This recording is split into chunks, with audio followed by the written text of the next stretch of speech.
Welcome to this week's Blonde Intelligence. I'm your host, Miss Roni, and I always seek to give you exquisite cranial repertoire. There's a few things that I want to talk about today, very briefly.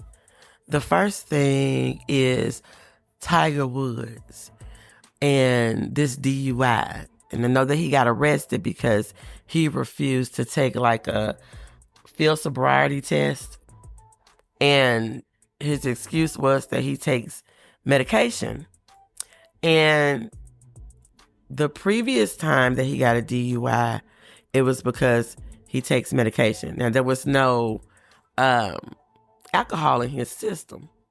But my problem is, are you not thinking about the other people on the road? You keep using the same damn excuse about you're on medication. And I know on the side of that medication, sometimes it tell you that you do not need to operate a motor vehicle. So the fact that you keep using it as an excuse and you can read, you need some repercussions for your actions. And I don't know what you got going on, but everybody else can't do it. So you can't either. You are not finessed 2 times. It's cool when they do it. It's a problem when I do it. It's a problem when you do it too. It's a problem. I just don't understand that one. But that's what I got to say about that. Then I know a lot of people been reporting about this on last week when it happened. Love and Hip Hop Atlanta. For some reason, Scrappy felt like he needed to let his new girlfriend meet his baby mama. All in all, in the real world, in the scenario, that is what should be done.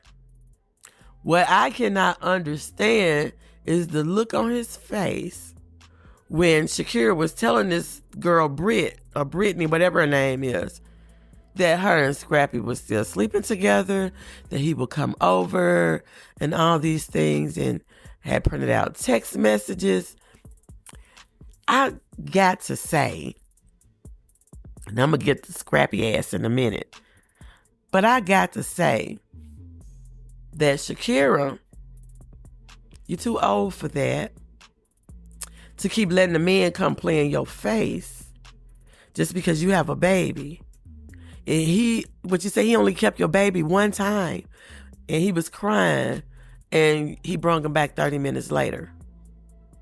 So my question is, why do you keep popping it open to him and he's showing you that he's not interested like that? So I'm just wondering, when is she going to realize her self-worth as a woman? Because number one, this is just my pet peeve about men. I hate this about men. Do not argue with women. It is unmanly to me for you to argue with women.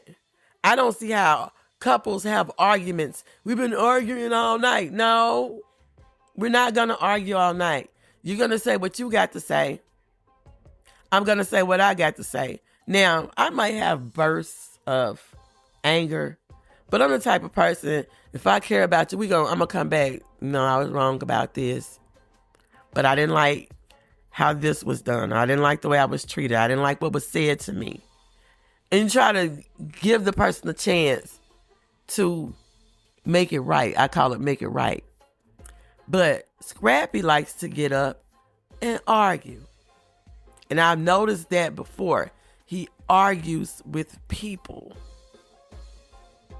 And I just think that's just so unmanly. So when he said something about, I'm going to call the lawyer, I'm going to have him. See that right there? Ignorance. And I know him and the girl, Britt, them broke up now. Probably was the best thing. The best thing. Because beyond the fact of when you marry him or in a relationship with him, you have to be in a relationship with his mama. And this man is in his freaking 40s and just went and had a whole heap of kids. I have met many of men, and I don't know if they go through like a midlife crisis or what be going on, or they feel like they have to see if they still have it or whatever. But I don't date men who have kids, especially under the age of 16. And that's just me. And I never did get mad at men who, when they were young, didn't want to date women who had children. Fine, don't. But when you start having yours and things don't work out, and you want to get out and date, and you 40, 45, you expect for somebody to put up with all that drama? All I got to say is Scrappy is a red flag. Now, let's move on to Sierra. I could not understand the storyline of her needing to tell people, not her husband, but people, that Selma was having extramarital affairs. And they're deep into the season, and that's all she talked about. All she had to do was keep it real, and all you had to do was mind your own business. Because whatever she doing with your brother-in-law, that wasn't your business to tell nobody anything.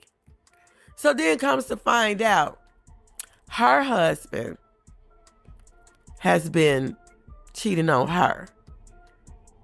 And I'm just sitting there thinking, like, did you ever think that birds of a feather flock together? Did you ever think that?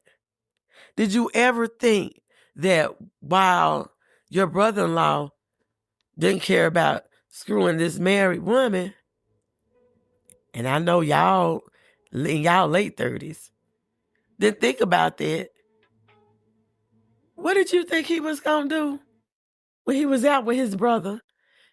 And his brother screwing a married woman, he a married man, but they really all single. I just don't see how she even felt the need, the right, the audacity. She got me befunkled with this shit about the need to tell on Selma. And Selma, I think, handled it pretty good to keep having to have a conversation with people about business that is not theirs. So Sierra wrong. If they have a reunion, I think Selma, she need to get Sierra. I'm going to say that. Now I'm going to move on to Todd and Kandi. And I know I wanted to hold out for that because I didn't know if things were true with the settlement. But I'm glad to find out that Todd trying to use the kids, because he was trying to use the kids as he was the anchor for the kids being there or whatever. I'm glad that did not work. And I saw that Kandi done an interview with, I don't know what her name was, but she was talking about the settlement. She said that she wasn't paying Todd any extra money per se. I don't understand why people are not understanding. When you are married and you have property together, and it's a physical property that you cannot take a chainsaw and half down the middle, one person have to buy the other person out. So if the house is worth $100, let's just say Todd and Kandi had a house and it was worth $100, right? And Kandi want to keep the house. So Kandi owns $50 of the house and Todd owns $50 of the house. But Kandi want to keep the house. So in order for her to keep the house and make it equal, she has to pay Todd what his part is for the house so she can retain possession of it. So she gives Todd $50, his $50 of his part in the house. And now the house is hers. He got his money worth. She kept the house. I am wondering, have these people been married? Have you not divided property before? What is going on? But I think that if you think about a reverse situation and don't put Todd and Kandi name in it, women, especially like with basketball wives and stuff, because it was like two sisters on basketball wives that kept having babies. One of them I know kept having babies by different NBA players. No, securing her future. But let's just think about if it was not them, it was just a Jane Doe and a John Doe. Women have babies all the time to secure money for their future. Not necessarily wanting to be married. They cool. We could be married long as I pop out a baby in a couple of years. I know my future be set. And I feel like that's what Todd did. I felt like that he wanted to have kids to secure his future. And I feel like Kandi wanted to have kids because she wanted a family. And no, they got some cute little kids. The little boy look like Kandi. The little girl look like Todd. You know, I wish they could have made it. But there were red flags before, especially that girl, the one that went I think with Christopher Williams. He another one that seemed like he liked to argue with women too. But she said that Todd always be looking for a come up. And I remember listening to a tarot reading one time about a man that was trying to get a woman pregnant to secure his future. And I'm like, who would do that? But I think Kandi is also like a little closed fist. She's kind of cheap on some things.